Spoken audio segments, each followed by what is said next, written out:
World Champions of Baseball. The Philadelphia Eagles are Super Bowl champions. Eagles fans everywhere, this is for you. Now entering the game for Philly Pressbox Radio, Bill Furman and Jim Chesko. It's Wednesday, August 20th, 2025, and the Philadelphia Eagles are still Super Bowl champions, and the Philadelphia Phillies are still in first place. Welcome to the Philly Pressbox Radio Roundtable, brought to you by the Irish Rover Station House in Langhorne, PA, Cavs, Philly Tailgates, and the STT Sports Network. I'm Bill Furman. I'll be your host tonight, along with my partner, Jim Chesko. Chet? The Phillies have lost Zach Wheeler, probably for the season. We'll see. It's next man up. After this afternoon's win, again, a demolition of the Mariners, by the way. They're sitting 6 games ahead of the Mets. The Eagles are winding down camp. Cut-down day is next Tuesday with a season opener just 15 days away. I'm thinking you'll come up with something for that 15 a little bit later. Howie is still making deals and probably more to come. We'll see. As you know, my favorite time of the year is fast approaching. Labor Day weekend is the start of college football, and the Nittany Lions are loaded, Jet. We have plenty to talk about in Philly sports. Well, we sure do, Bill. The Eagles getting ready for their final preseason game while also dealing with a few injury concerns. And as for the Phillies, that devastating news over the weekend regarding Zach Wheeler, boy, have they responded. 4 in a row, averaging 10 runs a game over that time. A very impressive sweep of those Seattle Mariners. That was nice. The offense has really picked up, and that was great to see. The Phils clinging to the second best record in the National League and a potential first-round bye in the postseason. So you got to love it. Well, the Brewers are playing good. They're going to be a challenge to overtake down the stretch. But for the Phils, first of all, it's the Nats coming up, followed by the Mets. So by the time we meet next Wednesday night, they will have played 6 more games and 3 of them against those second-place Mets. Yeah, going to be interesting for sure. The Phils right now on pace for 94 wins. And for anybody who may have placed a wager on over 90.5, I like it. Yeah, how about that? Anybody we know? Keep it going, guys, please. Hey, and before we get to our show, how about Trey Turner? Oh, man. 20 hits in a 7-day window, including 5 today. Yeah, he has been just amazing, freaking amazing. I stole this from NBC Sports Philadelphia. You saw it too, I'm sure. 20 for 34, 588 over the last 7 games. He's had 3 hit games, 4 hit games, a 5-hit game today. Look at that OPS. That's sick. 1,405. Man, he has been great. Finally got his first home run at Citizens Bank Park, which was nice to see. So, yeah, Trey has been amazing. Yeah, and that Bryson Stott's starting to warm up a little bit. Yeah, that's great to see. He's almost back up to 250 with some hits. So good for him, but we need him down the stretch. Maybe we're going to get what we've been looking for 3 months. But hey, yeah, we can hope. We have a couple great guests returning tonight to Philly Press Box Radio, and Phillies no-hit pitcher Tommy Greene and the voice of the Penn State Nittany Lions, Steve Jhoan, will be joining us. I checked the ledger, and it is the 6th appearance on our show for both of those terrific guys. The first in 3 years, though, for my old college or state college radio guy, Steve Jhoan. He will join us, by the way, at the bottom of the hour, give or take a minute or two for anybody wondering. There you go. Well, as we said, the Phils are going to have their hands full down the stretch. 35 games left. Zach Wheeler is out. Jose Alvarado pitched today. He pitched well. Aaron Nola has become a question mark, I think, Chet. I don't know that we thought he was going to step back in and be good. He was not. He gave up almost as many runs as he got outs. So it's going to be interesting to see how that plays out. Zach Wheeler did have surgery already, so I don't know what that means at this point. We don't know. Yep. Well, hey, you had a chance earlier today to visit with Phillies 1993 NL champion pitcher Tommy Greene to talk all things Phillies. Yeah, I did. We talked right about the time the Phillies-Mariners game was starting at 1 o'clock. So obviously we didn't talk about anything that happened today. But even before that, Tommy was impressed with what Trey Turner's been doing. He's got to be really impressed after today. Anyway, here's my chat from just a few hours ago with Tommy Greene. Back, or if he's going to be back this season at all. We all wish Zach. You know this guy from those lovable 1993 Phillies and the fact that he pitched a no-hitter a couple of years prior to that. We're pulling him off the golf course for a bit to talk a little baseball. It is Tommy Greene. Tommy, how are you? How you doing, my friend? Good to be on. Doing great here. Hey, Tommy, let's start with the unfortunate news that came down over the weekend, the fact that Phil's ace Zach Wheeler had a blood clot in the area of his right shoulder. The clot was removed Monday morning, but there's no official word yet as far as when he might be back or if he's going to be back this season at all. We all wish Zach the very best, of course. But, Tommy, if he is finished for the season, what does that mean for the Phillies' prospects of making a deep postseason run? Well, I mean, anytime you lose somebody of that caliber, it hurts. But that's what makes this game so great. You never know what's going to pop up, or who might come up and be the next man up type thing, or make that step forward out of the rotation to kind of pick up the slack that they're going to miss by losing him. You know, sometimes through adversity or going through, they find things they not necessarily were counting on. So it's going to be interesting, and it's just that people got to make the step up a little bit. It's not just pitching; it's just it's the whole team, because they're going to miss that guy. Whether he's with the team or not, I'm having a feeling that going through what he's going through, obviously he's going to be with his family, but if they're here, he's going to be at the ballpark some too. So, well, one of those guys who we're hoping will step up is Aaron Nola. Bad start to the season, then out 3 months with a couple of different injuries, and a rather forgettable return to action on Sunday. Couldn't make it out of the third inning. Can Nola, do you think, bounce back and be a top of the rotation guy again? I mean, here's the way I look at it. I mean, everybody looks and puts numbers on pitchers, as far as 1, 2, 3, 4, 5, or whatever you want to put on them. During the course of the season, the rotation goes through trials and tribulations. Not everybody's on pitching great at one time. Different guys can be your number one at that time. It depends on, and what it is the timing of the guys getting hot when they need to get hot and pitching well.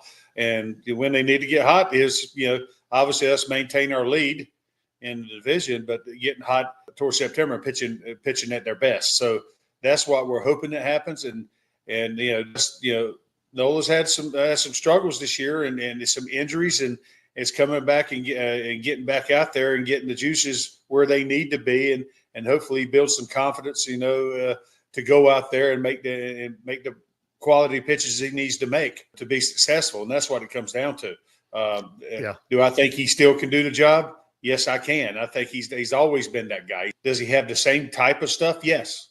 It's all to me, it's all about location and stuff, and not getting caught too often over the middle of the plate. Well, while Christopher Sanchez has been great pretty much all season, both Jesus Luzardo, who's on the mound as we speak this afternoon, as we talk, Ranger Suarez also have been inconsistent over the last month or two. Ranger was terrific in the win on Monday.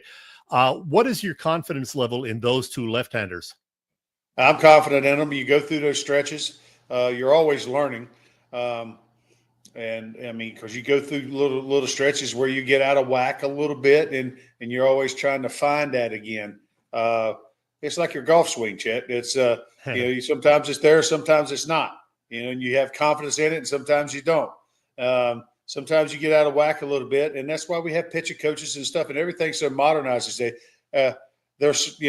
It's all about feel. Pitching's a feel too, and they can't teach you that by computer or whatever like that. You got to go do it and reproduce that. So if you get out of whack a little bit, it could take a little bit to get back in sync a little bit. It could take a couple of outings or so. You go through a stretch of 2 or 3 outings where you struggle, or more. I've been through the same thing, and then you find it, because physically during the course of the season, you go through it. I mean, it's a war. It's not a battle.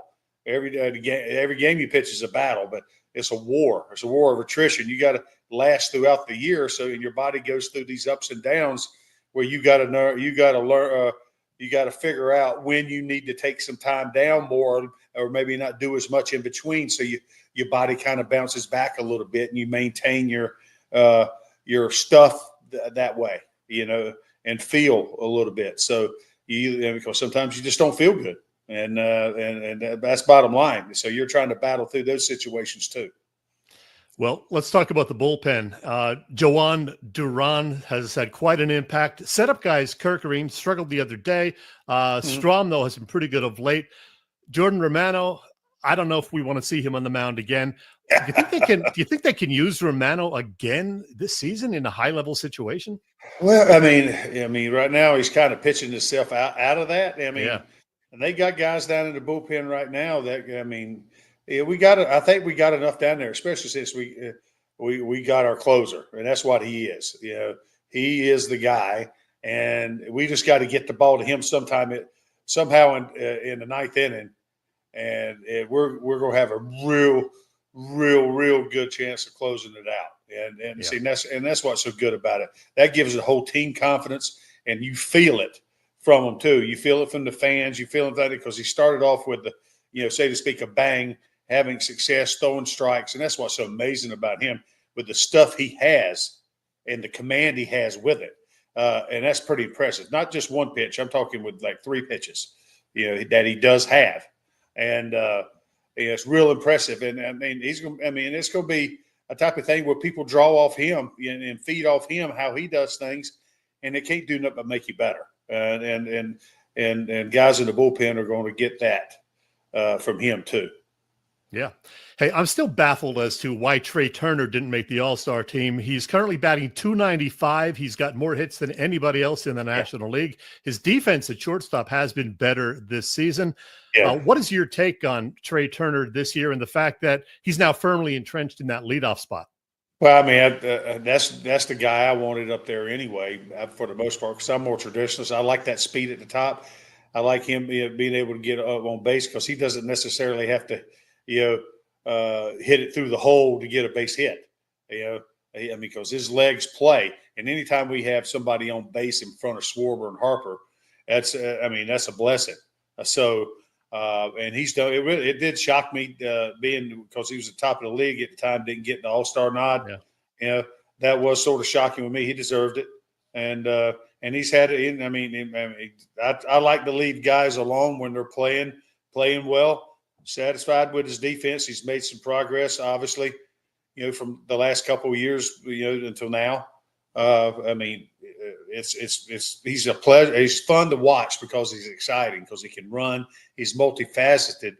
But what shocked me is, he hits some home runs every now and then, but he hit his first one at home, the other day, all year. That was sort of shocking, So,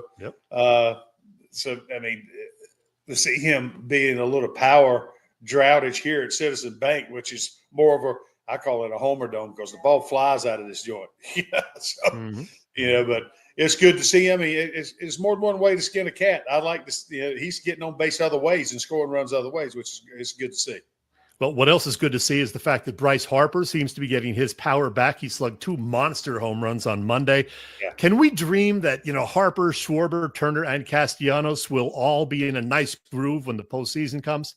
Well, there's nothing right. Dreams are good. It makes you wake up. If you got good dreams like that and you wake up in the morning, that means you're going to be in a good mood, right? It starts off your day well, and that's what we're all shooting for. You got to make it to the postseason first, and that's the big thing. Is playing good baseball, give us a chance to keep our league where it's at, and possibly, and we could be further ahead of those guys. If we hadn't went 500, so to speak, or went through that little stretch, but because they were so bad, I hate to say the word, the Mets, but we had our chance to be 8, 9, 10 games up, which is So that's the way I look at that. So we're playing good ball right now. We're scoring runs. Guys are doing things, like you said, Harper, with his power, hitting some balls like he's hitting right now, which is good. It makes you think, because we don't know for definite how everybody's feeling, because it's a long season. This time of year is the dog days of August, as they say,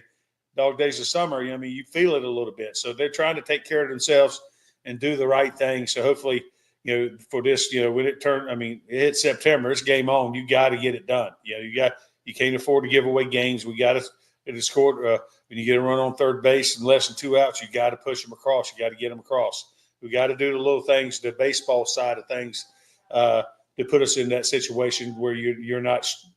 Everybody's not stressing out all the time in Philadelphia. So, which is we'd love to have that cushion. So that's what I'm praying for with them is good health and give them a chance. If they can go out and take the post, they can leave it on the field, and that's all you can ask from them. So. Yeah, we're all hoping that Kyle Schwarber gets re-signed, but another guy who will be a free agent is the catcher. A lot of folks were writing off JT Realmuto back in April and May, but he has been terrific the last 2.5 months, has he not? And is it important to keep JT around? Well, I love to see the mind readers and the fortune tellers. They're trying to predict the future and what.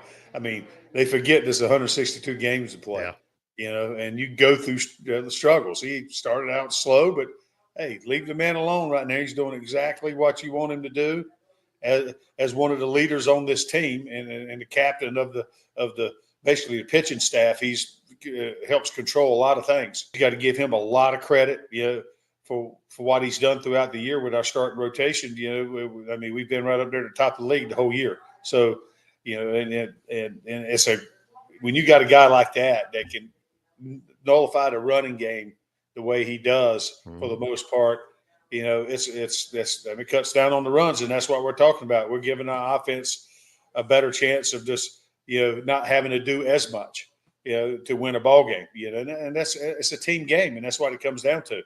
But JT is he's making a good case to stick around too if it's within what the Phillies want to do, because he sure is. Have they got somebody that's going to be able to take his place, catching tools wise? Yeah, but are they going to hit like he does? Yeah, he's going to be, if he wants to play and keep playing, it's going to cost a little bit of money, but it all depends on where he wants to play. Tommy, maybe it's just because we all focus on that strike zone box that's on our TVs now, but it sure seems like the home plate umps have been pretty bad this year. The guy on Tuesday called a few pitches 5 or 6 inches outside strikes.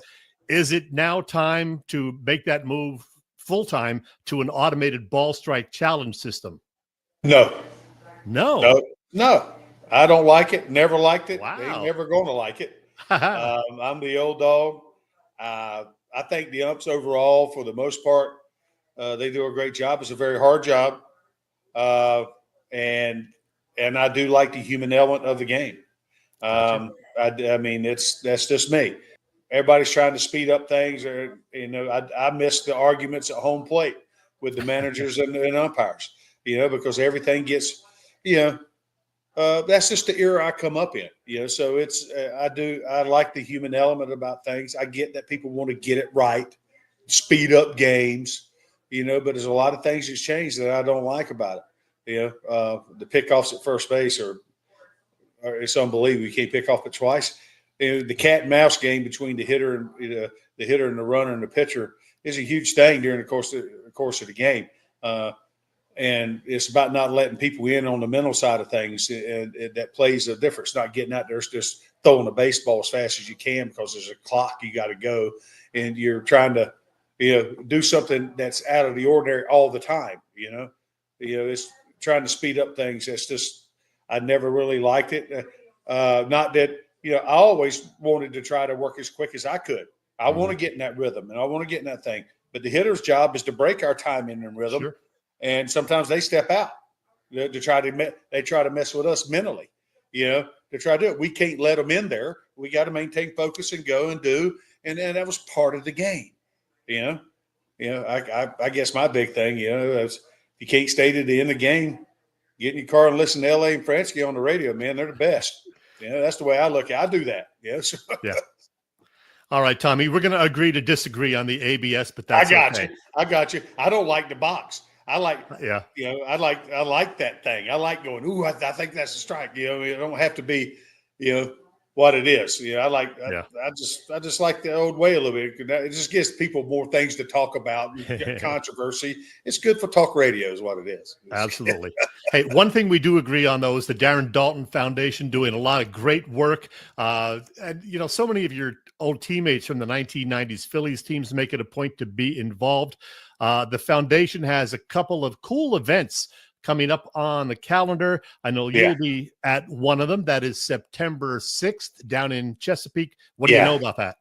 Well, I'll tell you, I mean, it's always a good thing. John Marco, he's down at the Chesapeake Inn down there, is so gracious to be involved. He's on the board with the foundation to host this event down there to try to bring awareness to the glioblastoma and brain cancer, to what the foundation, what Darren and his wife and his widow Amanda are trying to get across to everybody, to help families that are going through this struggle. So it's a great event, and we've done it a few years now.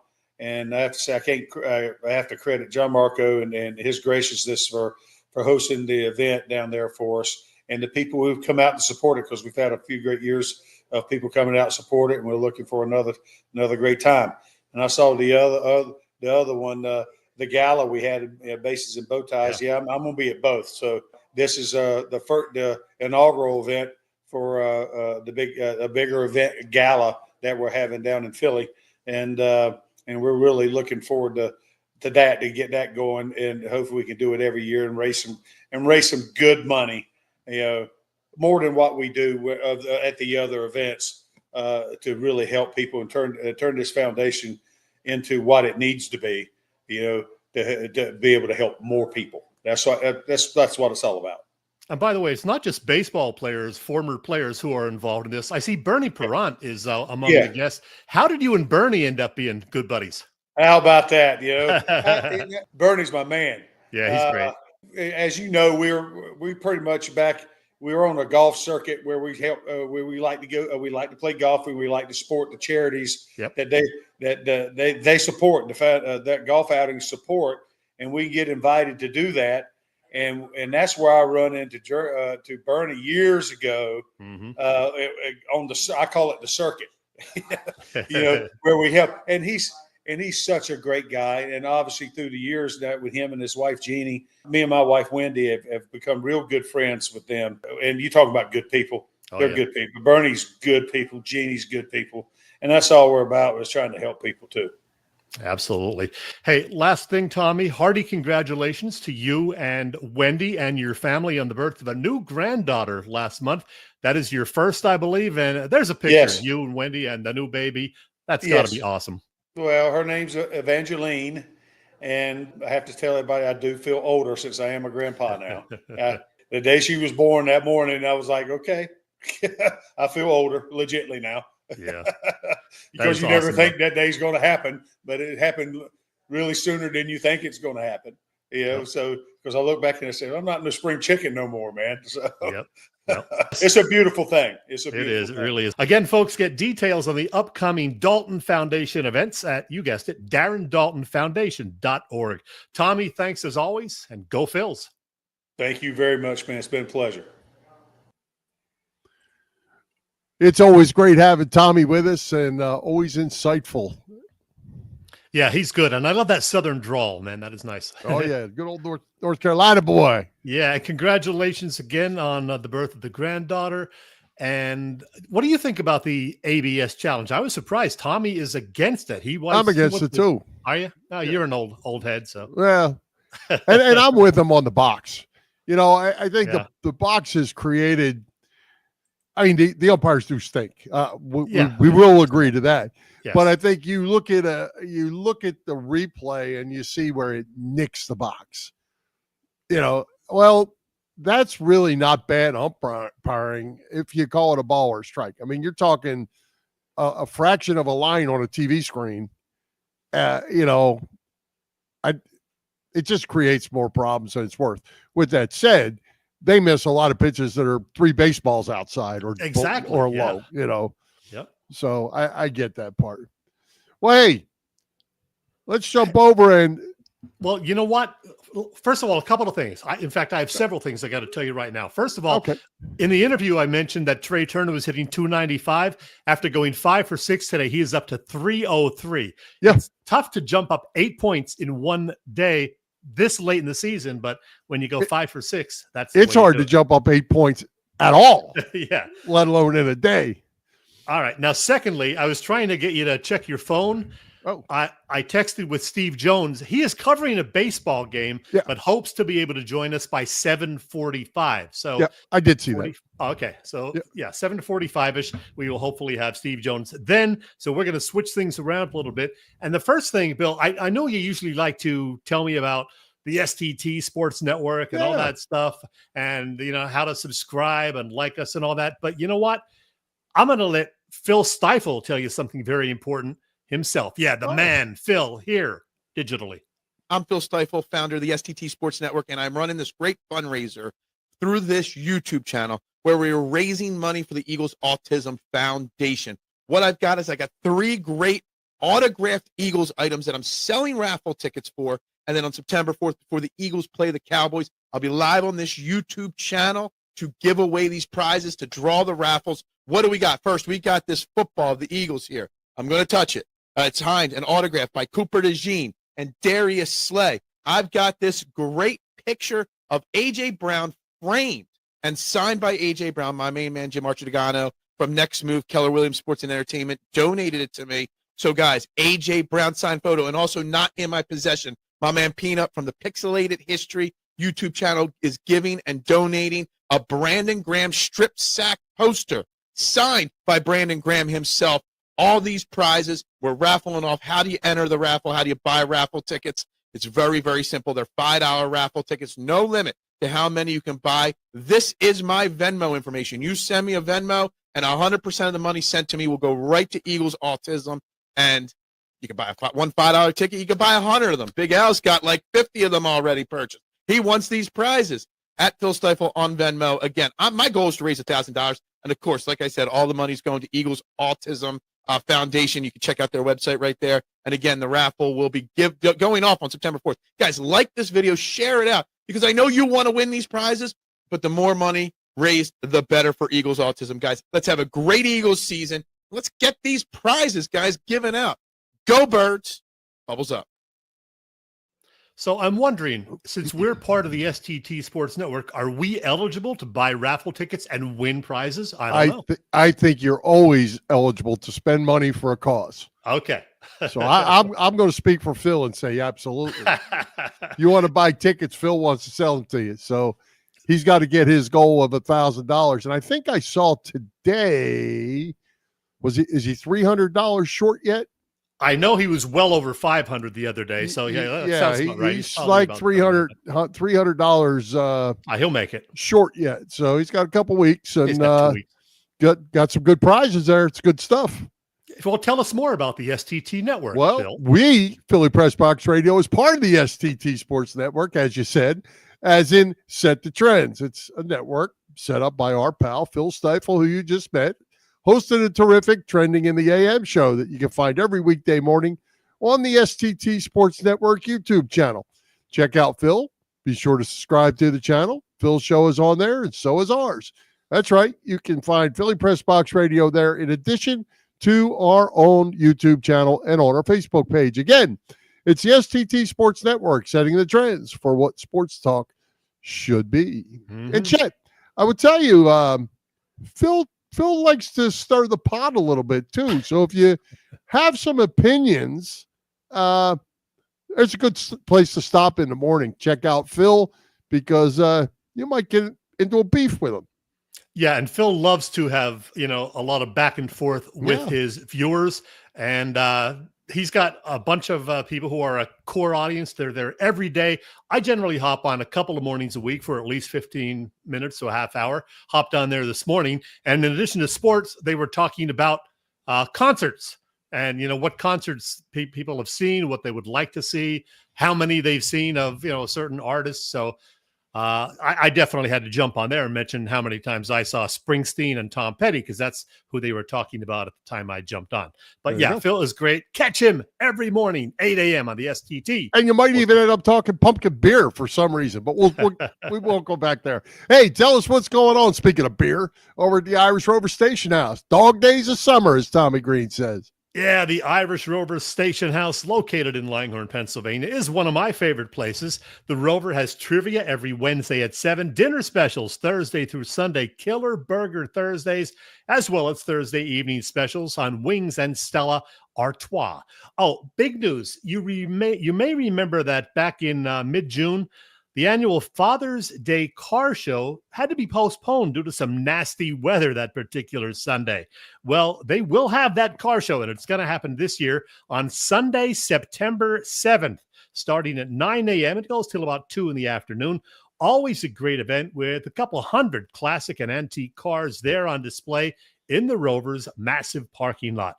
If you have yet to visit, come on, man.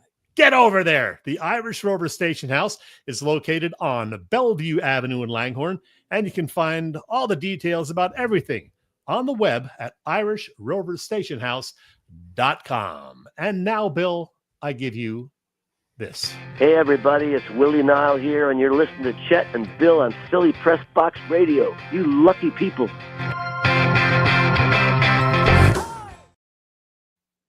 Always good to hear from Willie. It is. It is. Hey, Chet, the NFL preseason fast coming to an end. My hope at this point, like it is for the rest of the preseason, is no more injuries. And our man Howie Roseman isn't sitting still with the addition of wide receiver John Mechie. I can tell you this, Chet. This guy was a heck of a player at Alabama with Jalen Hurts, Devontae Smith, Landon Dickerson, and the whole bunch of them. He's only played 2 years in Houston after an injury at Alabama. Maybe the Birds can bring him new life. Yeah, definitely an interesting acquisition. Nobody saw that coming, Howie trading for a wide receiver, because that was a group that, seemed to be pretty well stocked. But as you said, this guy did have a real good career at Alabama, missed his first NFL season after being drafted by the Texans due to a form of leukemia. Then played okay in 2023 and 24, but nothing spectacular. So, yeah, maybe reuniting with his old teammate, Devontae Smith, and joining a Super Bowl contender, the defending champions, in fact, will help bring out the best in him. Yeah, well, his last year at Alabama was his junior year, and I believe it was 96 catches for 1,100 and some yards for the Crimson Tide. The kid can play. So let's see if we get him in the right position. And even if he's ends up being a solid backup, he's got some NFL experience. We'll see.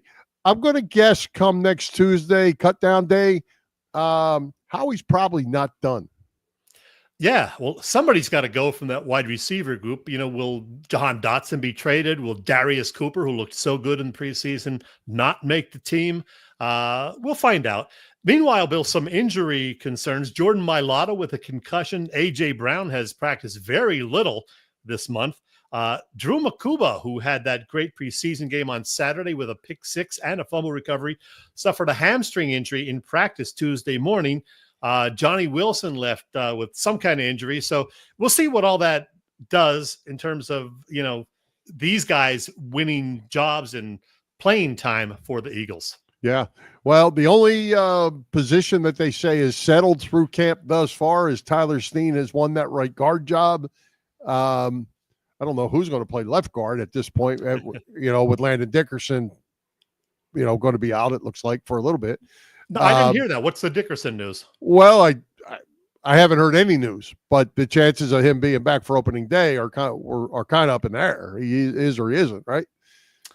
So I guess, yeah. Yeah.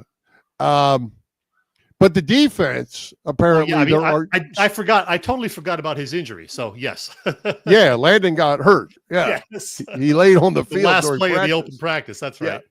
Yeah. I got too much on my mind right now, Bill. I hear you. But the defense, it seems there are still a bunch of open positions. A lot of decisions to be made over there. And, who's going to start, who's not. And if you don't start or you're getting cut, it's going to be an interesting time here as we go down the stretch here of the last week of practice. Yeah, some people want more trades to be made. We shall see. But yeah, as you said, Howie is definitely not done. And even after the final cuts are made, there's going to be a couple of guys moving in and out because these other guys who are being cut by other teams. And so, you add those to your team and have to leave, get rid of one or two guys from your own team. So, Howie will certainly make a few more moves between now and September 4th. Yeah. And you can't have enough depth. And as we talked months back, that offensive line is still solid across the front when they're healthy. But they lost a lot of their reserves to free agency, moved on. So the depth in that offensive line is important, as we've seen already with Dickerson and Lotta, getting banged up. Heck, we hadn't started yet. And you're getting injuries. You got to have guys that are good, that have depth and can play, and they're going to need them. So, Bill, with the season opener just 15 days away. Steve Van Buren days? Man, you didn't even give me a chance. Because there's only 115. That's the only one that matters. Nobody has worn Eagles jersey number 15 since the early 1950s. That is because, it was Steve Van Buren. And look at these old pictures, man. I love that. That's Steve back in the day, the great running back, the Hall of Famer, the two-time world champion, 1948 and 49, Steve Van Buren. So, Bill, let me ask you, what do you remember about watching Steve Van Buren as a young kid? Well, I didn't watch him, but I will tell you this. There's something that a lot of people don't know, Chet.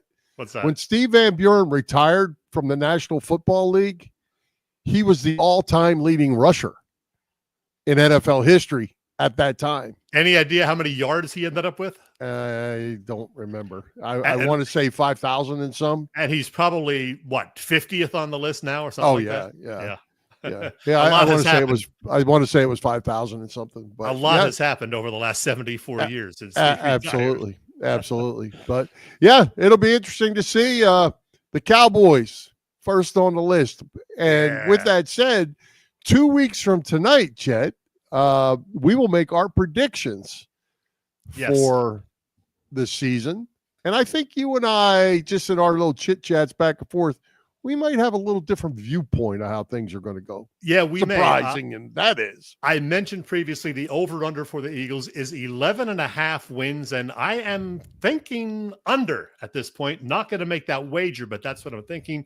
You're probably going a smidge higher. We shall see. We're going to talk about all of that in 2 weeks. And guess what, Bill? One of our guests that night will be, back from the dead, Boop Vitrone, Bob Vitrone way. Jr. Yeah, we're gonna do our pick'em again this year. We're gonna do our margin of victory pool competition. Oh wow! And it's gonna be fun. So Boop will be one of our guests. We're gonna have some great guests next week and the following week. I'll have to find my domination hat like I used last year just to kick your butts. See, I don't even remember. Did you win the pick'em thing? I won everything. You won the margin of victory. And I won everything last year. Yeah. Well, thank you for participating. I won the previous year, and I kicked butt the previous year, so I got to make my comeback. I don't remember that. Hey, well, you know what, Bill? Let me find something here. And since, as I said, we're going to have Steve Jones, we think at 7:45 here live on Wednesday evening.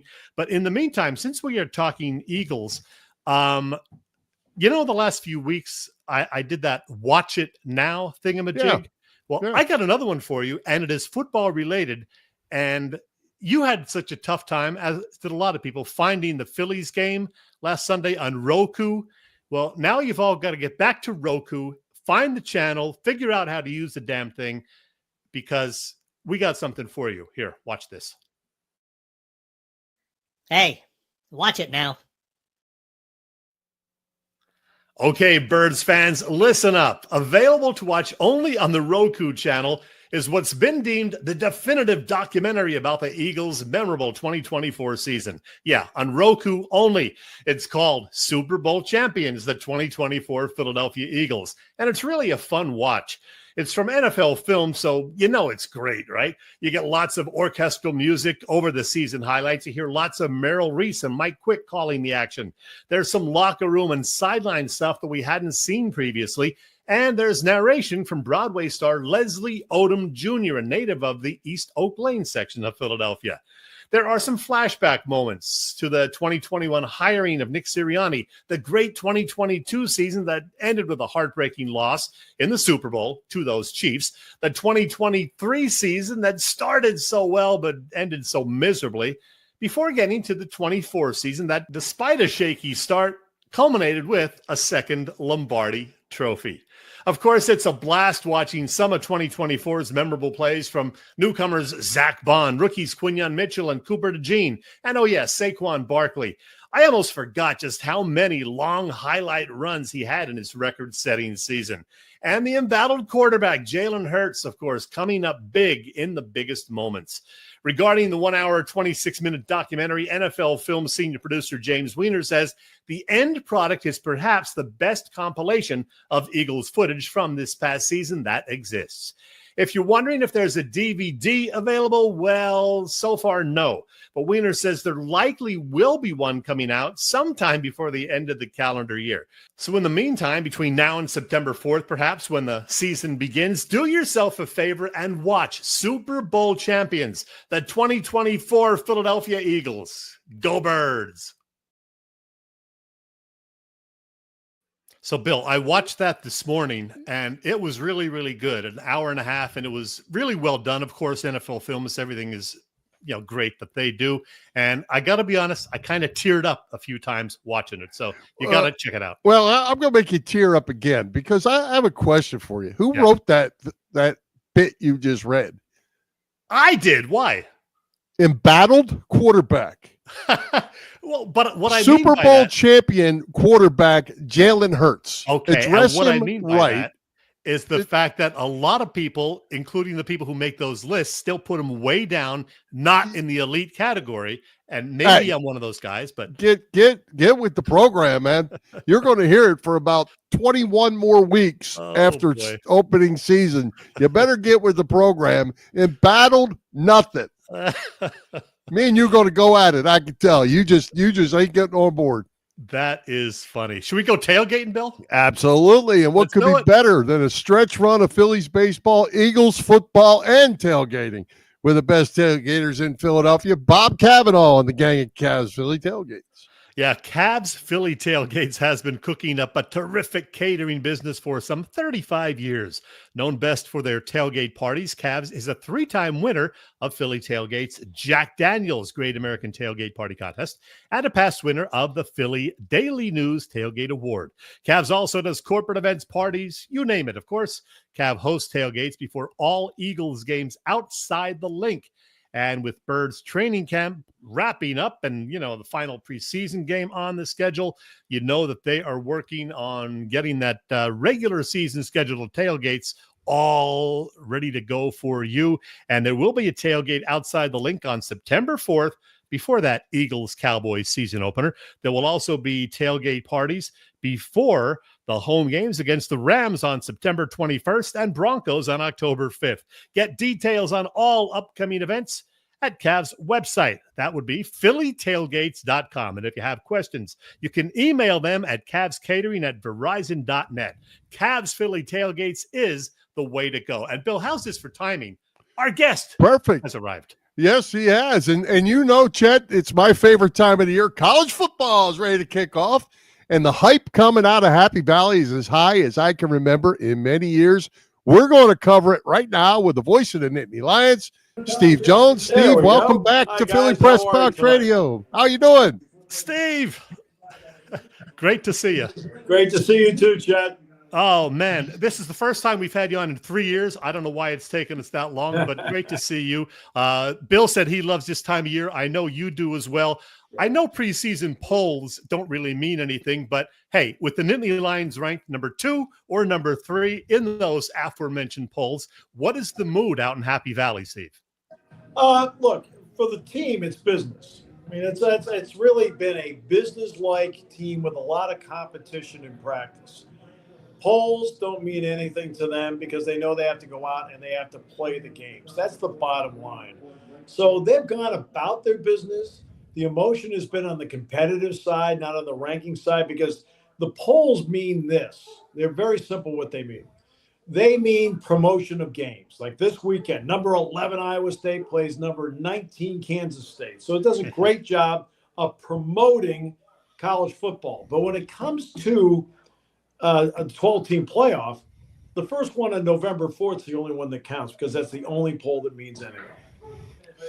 Hey, Steve, it seems like over the years, Penn State's had some really good skilled players, and maybe the offensive line wasn't so good. Then they'd have some good linemen, and maybe we're a little behind in the skilled players. It seems like it's all come together now, and they are loaded on the offensive side and have Andy Kotelnicki back as the OC. Well, having Andy Kotelnicki back for a second year, Bill, is a big deal because there's continuity between he and Drew Aller. Aller has an idea of exactly what Andy wants to do and why. And not only that, Andy has, I think, 3 reliable wide receivers that they brought in Kyron Hudson, Trevor Pena, and also Devontae Ross to go with existing guys there like Liam Clifford. They've added in Kobe Howard, a true freshman, I think is going to play. So I think they've got a lot of creativity with that offense. And when you have an offensive coordinator there that's back for a second year, you can't put a price on the continuity. Also, you can't put a price on the fact that Jim Knowles came in. Because Jim Knowles came in, and it's not just, he's taking over the defense. He can tell Andy and Drew, okay, when we played you last year, this is why we defended you and how we defended you. And Drew, this is what we saw as pluses that worried us. And this is what we thought were going to be pluses for us against you. So you get that kind of feedback from that kind of mind. It's going to help not just the defense, but it helps the offense. Well, speaking of Drew Aller, the quarterback, 6'5", 235 pounds, 52 touchdowns so far during his career at Penn State. What makes him one of the top pro prospects in college football? 29 starts in his career, Chet. Let's start with that. You can't put a price on a guy where the game is slowed down for him. Everything is under control for him right now. He throws the ball really well, and he makes all the throws. He can drop the ball in the bucket. He can put it on a dime and a play over the middle. He can throw the deep ball. An area where he's really improved, as far as I'm concerned, Chet, has been the area in the 3 to 5 foot circle. They're able to move around just enough, buy a little bit of time, they make the play. And then if he takes off and runs, he can get yards and make plays because his straight ahead speed is really, really good. There was a play he made in tonight's practice, very similar, because Jack Ham and I were at tonight's practice, where he took off up the middle and he gained 20 yards in the play. Because that's judgment and the fact he now has enough athleticism to make a play like that. Hey, Steve, the offensive line, Nick Dawkins, Nolan Rucci, Drew Shelton from Downingtown, down closer to us, all seniors, all returning starters. How good's this offensive line going to be? Could be the best they've had here since 2008, maybe, Bill, because Venga Ioane is going to be one of the top guards in the country. And they've taken Anthony Donko, who had been the right tackle last year, starting at right tackle, and they moved him back to his original position, which is right guard. And the reason they could do that is because Rucci was so good. And that made such a big difference because that gives you 5 returning starters on the offensive line. Plus, Javen Williams can play 4 positions. Cooper Cousins can play 3 positions. And T.J. Shanahan is the transfer from Texas A&M. So they've got 8 guys in that offensive line that they can go to at any time. And that's what you need today, guys. The bottom line is this. You need to construct a football team in the preseason. And people will always ask me, what are you looking at in the preseason? I'm looking at, are there 50 guys, 50, are there 50 guys you can play in the fourth quarter? Because in college football, you need that to negotiate and navigate a 16 or 17 game season. You need that. And so when I look at the offensive line, I think you need 8 of them. I think you need 3 tight ends, 7 wide receivers, 4 running backs, 1.5 quarterbacks. I think you need 5 defensive ends, 5 defensive tackles. I think you need 10 in the secondary and 6 linebackers. And I think Penn State has almost all of that right now. Because Penn State, it's not just rotating a guy in the second quarter to keep that guy fresh in the fourth. No, they're playing these guys early in the fourth quarter to keep guys fresh late in the fourth quarter. And I think they've got those 50 guys that I'm talking about. Well, Steve, one of the team's strengths last year was the D line, thanks in large part to Abdul Carter. He, of course, is now a New York Giant, which Eagles fans are not happy about, but hey, that's life. But 3 other key guys, I guess, are returning. So will the defensive line again be one of their strengths, one of the best in the Big Ten? Abdul Carter is a Giant because the Eagles are really good. Okay, just so you understand. You're the 3rd overall pick because the team you're going to is not good. Okay? Giants stink. All right. Denai Dennis Sutton is a major leaguer. Yeah. I mean, he's got all the ingredients that you look for in a first-round NFL draft pick. Zane Duran has all the ingredients of a first and second round pick at defensive tackle. He's one of the better ones in the entire country. Now you're going to add in a couple of other guys that get there. Chaz Coleman has stepped in along with Jalen Harvey at defensive end. And Coleman's just a freshman, but he's built like a power forward, which is so impressive. And then, Alonzo Ford was playing really good football when he got hurt last year.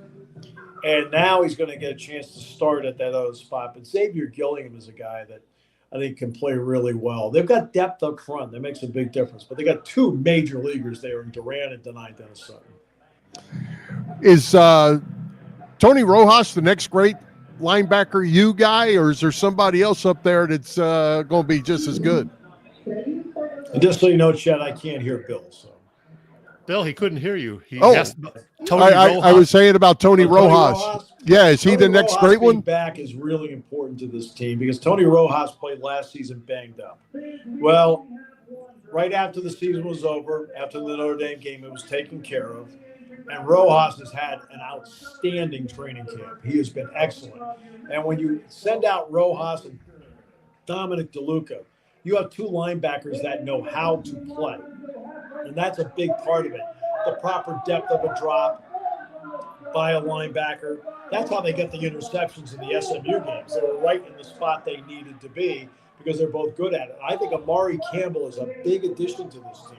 They got him from North Carolina. Billy had 6.5 sacks last year in North Carolina. And you watch how he times up a blitz as a linebacker. He scrapes off the edge, and he times it really well. So you can see why he's very effective there.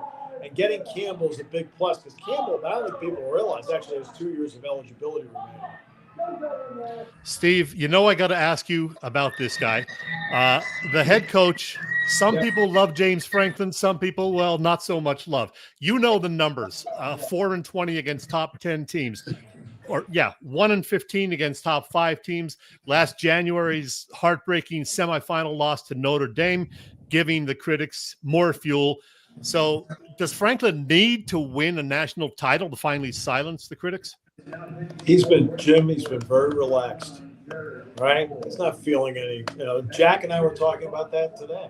He's been relaxed. I think that kind of attitude he has projected goes to his team. I mean, except for Nick Saban and Kirby Smart and maybe Ryan Day, what's everybody else's record against the top 20? I mean, seriously, most coaches don't, and Penn State's lost some heartbreaking games. There's no question about that. It's you just take care of the present. And he's getting his team ready to play Nevada. At some point, they'll play Ohio State. When they get there, we'll see what the 2 teams look like. But he is acting as if I think he's handled all the expectations as well as you can ask. He's gone about and said, okay, we're really good. Okay, now let's go out and prove it. And that's been his attitude. And I think he's handled it exactly the right way. He hasn't shied away from it. He hasn't sat there and went, okay, guys, and get tight about it. You get tight about stuff like that. Because one of the worst things I think any team can do is act like you have something to lose when you play. And you can tell right away when a team is acting like they have something to lose. And those teams lose every game when they do that because you can just see they're tentative and so forth. But if you're loose and free, you're not going to feel that way. And I think his team has been loose and free and businesslike all at the same time. Hey, Steve, the offense. I apologize. I can't hear. There's Bill. Hi, Bill. There you go. The offense loses Tyler Warren, who was just sensational. He's a freak. But they've had about 5 in a row of tight ends that are all playing on Sundays. Tight end I saw somebody else point out earlier in the week. Is there another great one on this club? Yeah, I do think there is. And I think, believe it or not, I think Khalil Dinkins is going to be really, really good. But I think Luke Reynolds is the next real star at tight end. You saw some of Reynolds, especially late last year. And yes, he's the guy that made the 32-yard run on the fake punt in Minnesota. But Reynolds has tremendous hands. And I asked Ty Howell, the tight end coach, I said, well, okay, let's get into the part about blocking. It's one thing about catching the ball. And he said, Steve, he's a really willing blocker. He'll throw his nose in there.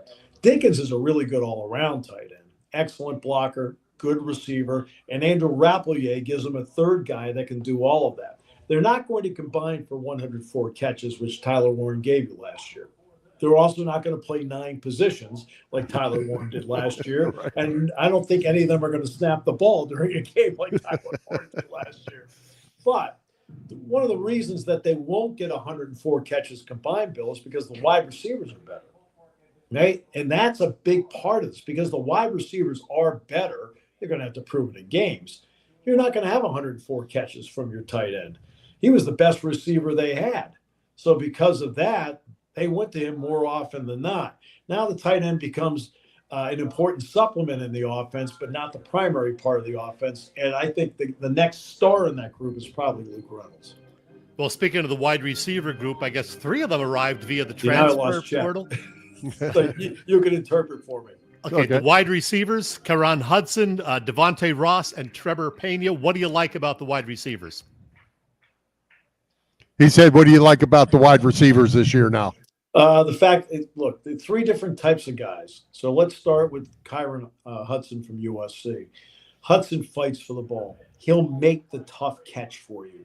And that's what I really like about him. You know what? I need to make a play. You can throw it into a tight window, 50-50 ball. He's the guy more often than not that will come up with it. And he's a real leader. When Aller was out working in California at a passing camp, Hudson lives in Los Angeles. He drove over every day and worked out with him. That tells you how committed he is to doing this. Ross is a speed guy, quickness, off the line, good-looking picture of him right there. And he's a guy that can also return punts. So he gives them that dazzle on the outside. Then there's Trevor Pena from Syracuse, who caught 84 passes last year. The guy he reminds me of right away is Parker Washington. And he's that Parker Washington type of player that seems to get open, make catches in tight windows, has enough speed to get away from people. And I think those 3 give you a real balance because there are 3 different types of receivers out there. Now you're going to add in Liam Clifford being back. You're going to add in Kobe Howard, the true freshman, Tyser Denmark. I think they've got 6 guys right away that upgrade a room. And we all know in the Orange Bowl, Penn State did not have a catch from a wide receiver. That is going to dramatically change with these 3 guys. Well, Steve, I don't want to put you on the spot because that's not fair. I'm just going to say this. Do they have a chance with what you've seen of what they've got to run the table and be playing for this national championship? I mean, look, they're really good and really good because I think when you have veterans, you understand the approach. Right? This is not a new road for them. They went to the national semifinals last year. They were 30 seconds away from going to the national championship game, and a lot of guys came back. Penn State is one of the top developmental programs in the country because roster retention is so important. So a Drew Aller, a Nick Singleton, a Katron Allen, a Nick Dawkins, a Benga Ioane, a Drew Shelton, a Denai Dennis Sutton, a Zakee Wheatley, who's one of the top safeties in the country, a Zane Duran. They can look at younger players and inexperienced players and say, look, Northern Illinois got Notre Dame last year. We can't let a Northern Illinois beat us because they can tell them that. We were in a dogfight last year with Bowling Green in the 4th quarter. We can't afford to do that. We have to make Nevada as important as any game. Then you have to make Florida International. The fans have the luxury, and it's a great luxury, of jumping ahead to Oregon. The fans have a great luxury of jumping ahead to Ohio State. That's the fun of being a fan. Team can't do that.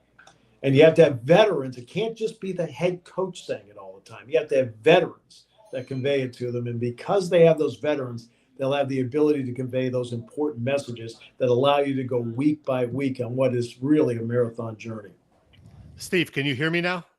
I can. The depressing part for you is you can hear me. Well, Steve, it is National Radio Day, so happy National Radio Day. And how long have you and Jack Ham been working together now? This is our 26th season together. I was of the two of us, I was the first one that was hired, and he was hired a month later. And when Bud Tallman told me they were hiring Jack, I knew right away that we had a great opportunity to success. Jack is even better than I thought he was going to be. He sees everything. And that was the hallmark of a Hall of Fame career for him. You're talking about a linebacker in a non-passing era that had 32 interceptions in his career and had 53 takeaways in his career in a non-passing time in the history of the league. And that's because he was not only an excellent athlete, but he understood and saw the entire game. Well, as an analyst, he does the same thing. He sees the entire game. And no matter what people think of me, good, bad, indifferent, I'm exponentially better because I work with him. And what's really cool about him is that he's in the Pro Football Hall of Fame, the College Football Hall of Fame. He has 4 Super Bowl rings, and he has absolutely zero ego. You can't put a price on a guy like that. And he's just one of the truly great, great friends I've had in my life. And he has done more for me than you could possibly ask. That's awesome. One final question for me, Steve, from one of our Delaware County guys, Dan Connor, not a linebacker coach on the field. What have you seen from Dan? Does he have the intensity as a coach that he had as a player in high school and college and the NFL? It's a great question and a timely question because Jack and I went over to watch the linebackers today, and Jack was talking to me about Dan as a linebacker coach. And you can see the intensity, the fire, but also the ability to demonstrate. He can still demonstrate at this stage of his life and career and show them how to do it, what angle to be at, why they're supposed to be over here and not over here, how to take a play and read it properly. He can do all of that. And it also frees up Jim Knowles to not coach a position. Andy Koltanicki, whom you brought up earlier, and Jim Knowles are positionless coordinators. They can go from whatever they want in the moment because Dan Connor's coaching the linebackers and Danny O'Brien's coaching the quarterbacks.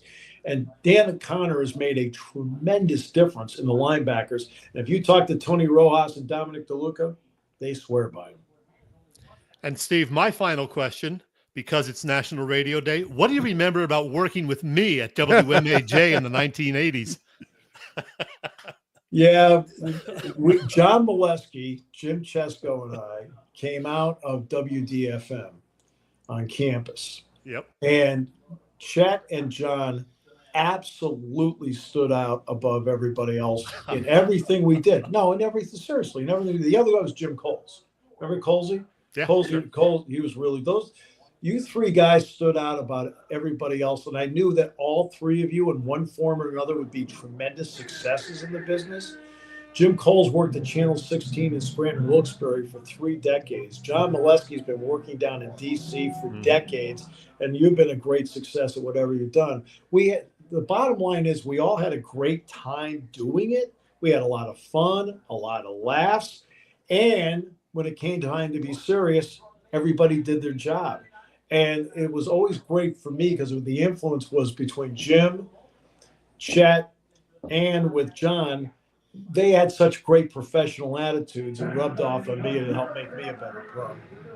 Checks in the mail, Steve. Thank you. That's awesome. That's awesome. Steve, I was wondering, here all these years later, you end up doing Penn State football. Chet ends up working with me. I don't know how. You definitely were the winner in that deal. I'll make no comment about that because I don't want to hurt Bill's feelings. Wrap it up, Bill. All right, Steve. Well, we appreciate you coming by, and let's do it again, and let's go Penn State. Hey, anytime you guys want. You guys do such a great job, and I always appreciate any time I'm asked. All right. Steve. Thanks, Steve. You bet, guys. Thank you. All right. How about that? That was great stuff. Great stuff. Hey, Chet. We ran a little over, and you know what? It was well worth it, every bit of it. Great guest tonight in Tommy Greene and Steve Jones. Who's coming to join us next week on Philly Pressbox Radio? Wow, I am like so confused. I got papers everywhere, Bill. I can't even find my notes, but I do know that next week we have a great show with, I mean, every show that we do is can't miss, but next week especially, we have not one, but two Philadelphia media legends making return visits to Philly Pressbox Radio. Yeah, I'm talking about these guys right here. Yes. Oh, wow. 2024 Philadelphia Sports Hall of Fame inductee Angelo Cataldi, and the godfather of football and a Pro Football Hall of Famer, the great Ray Didinger. I can't wait for that one. Everybody, please, please spread the word about this one. Cataldi and Ray Diddy, both visiting Philly Pressbox Radio. How about that, Bill? Are they coming on together, or are they going to be separate? No, they will not be together. Okay. Angelo will actually be pre-taped. He likes to do that. Ray will be on with us live at 7 p.m. next Wednesday. Awesome. Hey, if I don't get to be part of that Angelo thing, depending on the timing, just be sure you ask him a question. Bill wants to know if he's ready to eat Nick Sirianni crow. Oh, yeah. You know that'll be a question because, yeah, as Angelo even admits, Angelo predicted a 5-win season for the Eagles last year and did not really like Nick Sirianni. Yeah. So we'll see what he says now. Let's see how the crow's tasting right about now. Yeah. Good stuff. Anything else before we wrap it up? Happy 77th birthday to the great Robert Plant of Led Zeppelin fame. And Wilt Chamberlain, had he lived, would have been turning 89 tomorrow. Still the greatest basketball player of all time. And it's not close. Okay. Let's wrap it up. Let's thank tonight's special guests, Tommy Greene and Steve Jones. Our sponsors, the Irish Rover Station House, Cavs Philly Tailgates, and PPCC 118 Raz Room. For Jim Chechesko, this is Bill Furman. We hope you enjoyed the show. We'll join Philly Pressbox Radio next Wednesday, August the 27th at 7 p.m. You can see us live on Facebook and on our Philly Pressbox Radio YouTube channel and on the STT Sports Network YouTube channel, and listen on Apple Podcasts, iHeartRadio, and all the others. High hopes, Philadelphia sports fans. Let's go Phillies and go Birds.